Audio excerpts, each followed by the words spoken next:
In today's video, I'm going to teach you how to effectively manage your work hours using QuickBooks Time. Whether you're a first-time user or looking to brush up on the process, I've got you covered.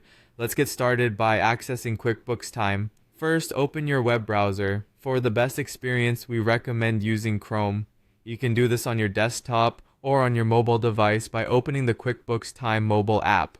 Alternatively, you can navigate directly to quickbookstime.intuit.com. Now it's time to log in. You'll need to enter your username and password here. If you find that you don't yet have an account set up, reach out to your manager or admin. They'll be able to provide you with access so you can follow along and start tracking your time accurately. Next, once you've successfully logged in, you'll land on the dashboard.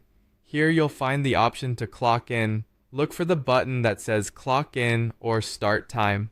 Clicking this button is essential to begin recording your work hours. Not only does this step ensure you accurately track the time you spend working, but it also helps in maintaining organized records. If your company uses additional features, you might see options to add notes or select a specific job or project that correlates with your tasks. This can be particularly useful for keeping detailed logs of what you're working on. After clicking clock in, it's important to confirm that your clock in time is correct. The system will automatically record your start time, but it's always a good idea to double check that the time is accurate, just to ensure you're properly capturing all work hours from the beginning. When you finish your work period and are ready to stop tracking your time, return to your QuickBooks Time dashboard. Here, you'll see the option to clock out. By clicking or tapping on clock out, you're stopping the timer, which signifies the end of that work session. If you need to, you can also add notes at this stage. This can be particularly useful if you want to leave reminders for yourself or clarify any specific tasks you completed during this period. Finally, it's a good practice to review your time entries. You can do this by visiting the timesheets or My Time section.